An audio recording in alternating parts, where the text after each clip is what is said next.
21শে ফেব্রুয়ারি আসলেই আমরা অনেক রকম প্রচারণা দেখি।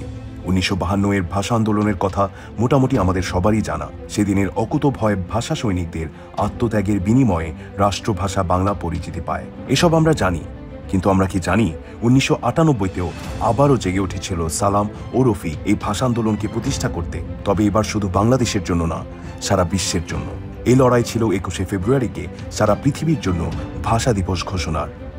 1952 থেকে 1998, 46টি বছর পেরিয়ে গেলেও পার হয়নি বাঙালির অদম্য শক্তি।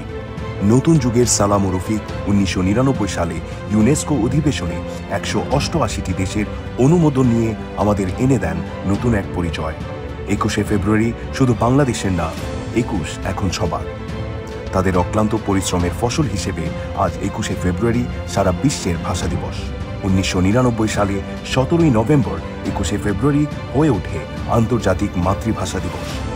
নগদের ক্রিয়েটিভ প্রধান নিজে এই গল্প তার অফিসের সহকর্মীদের বলার মাধ্যমে তৈরি করা হয় একটি অনলাইন ভিডিও। তা মুহূর্তেই ছড়িয়ে পড়ে বিভিন্ন মহলে। 52 এর সালাম রফিকের সাথে মানুষ জানতে শুরু করে 98 এর সালাম রফিককে। নতুন যুগের এই সালাম রফিক ও আন্তর্জাতিক ভাষা দিবসের গল্পকে সবার মধ্যে পৌঁছে দিতেই নগদ গ্রহণ করে ছোট্ট একটু প্রয়াস, যার মাধ্যমে সকলের মধ্যে যাতে ছড়িয়ে যায় আন্তর্জাতিক ভাষা দিবসের গল্প। নতুন বাংলাদেশের ভাষা সৈনিক সালাম ও রফিকের গল্প।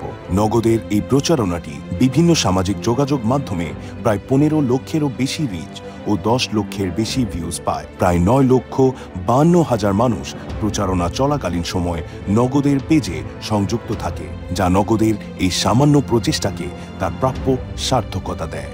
যে কোনো ভালো কাজ নিজের ঘর থেকে শুরু হওয়া উচিত, তাই নগদ তার নিজের ঘর থেকেই শুরু করে এই অগ্রযাত্রা, যাতে করে ইতিহাসের পাতায় শুধু 52 ভাষা সৈনিকের সালাম ও রফিক না, 98 এর ভাষা যোদ্ধা সালাম রফিকরাও যেন তাদের প্রাপ্য মর্যাদা পান।